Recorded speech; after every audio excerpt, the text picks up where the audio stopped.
7 கிளி இருக்கு. பாதி கிளி உங்கள் ஃபர்ஸ்ட் ஃப்ரெண்டுக்கு கொடுக்கணும்.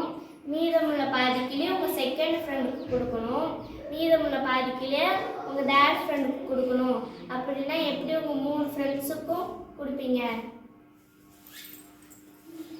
3 ஃப்ரெண்ட்ஸுக்கும் 2 கொடுத்தா கூட ஒரு கிளி மீதம் இருக்கும். அந்த கிளியை பிடிச்சா கொடுக்க முடியும். எனக்கு ஒரு ஐடியா, நான் உங்களுக்கு சொல்லித்தரேன். என்கிட்ட ஒரு கிளி இருக்கு. இந்த கிளிகளோட சேர்த்தா 8 ஆச்சு. 8ல் பாதி 4. என் ஃபர்ஸ்ட் ஃப்ரெண்டுக்கு 4 கிளி கொடுத்துட்றேன்.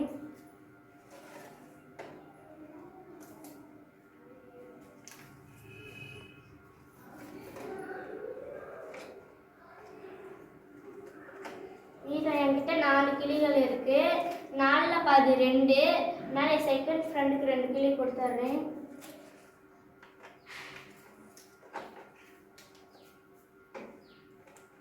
என்கிட்ட 2 கிளிகள் இருக்கு. 2ல் பாதி 1. நான் என் தேர்ட் ஃப்ரெண்டுக்கு 1 கொடுத்துட்றேன்.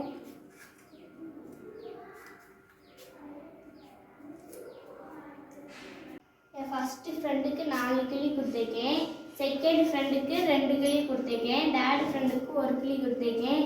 மொத்தம் 7 ஆச்சு. என் கிளி நானே எடுத்துக்கிட்டேன்.